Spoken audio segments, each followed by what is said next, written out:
3 రోజులుగా తూర్పుగోదావరి జిల్లా కడియం నర్సరీ ప్రాంతంలో సంచరిస్తూ కంటి మీద కొనుకు లేకుండా చేస్తున్న చిరుతపులి గురువారం రాత్రికైనా ఫారెస్ట్ అధికారులకు చిక్కుతుందా లేదా అనేది చర్చనీయాంశంగా మారింది. తూర్పుగోదావరి, కాకినాడ, అంబేద్కర్ కోనసీమ జిల్లాలకు చెందిన సుమారు 60 మంది బృందం ఈ చిరుతను పట్టుకోవడానికి ముమ్మర చర్యలు చేపడుతున్నారు. అయితే గురువారం ఆ చిరుత కదలికలు ఉన్న కడియపులంక చెక్కపల్లి వారి వీధి సమీపంలో గల నర్సరీ వద్ద బోన్లు ఏర్పాటు చేసి దానికి ఆహారంగా మేక, పంది పిల్లలను ఉంచారు. గత 3 రోజుల నుండి ఆ చిరుత ఆహారంగా ఏ జంతువుని తిన్నా ఆనవాళ్లు కనబడలేదు. అందువల్ల ఆహారం కోసం ఈ బోనులకు వచ్చి చిక్కుతుందనే అభిప్రాయంతో ఉన్నారు. ఇక్కడ నుండి తప్పించుకుంటే ఆ చిరుతను పట్టుకోవడం చాలా కష్టమవుతుంది. ఇప్పటికే దివాన చెరియు కడియం ప్రాంతంలో 25 రోజులుగా అధికారులు వేసిన ఎత్తుగడలను చిత్తు చేస్తూ తప్పించుకుని తిరుగుతుంది.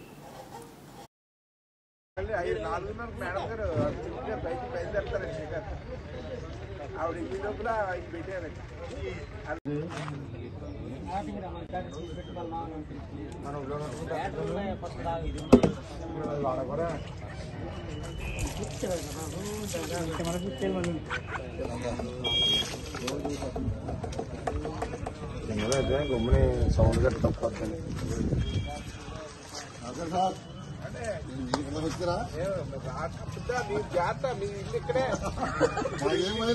వీళ్ళకే కౌలు పంపిస్తున్నాం. ఏం పర్లేదు కాదు, మీరు అనుకున్నట్టు ఉండదు.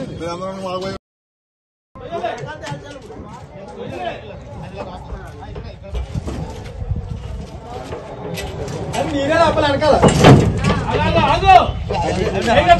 ఒకసారి ఆగండి, వాటిలో పెట్టుకో తేల్చండి.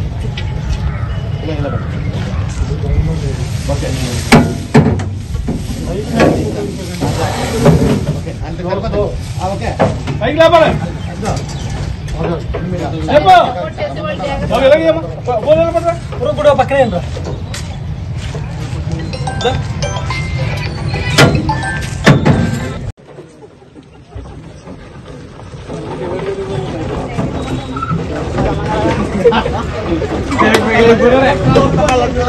క్రాస్ వెళ్ళిపోతున్నా పక్కన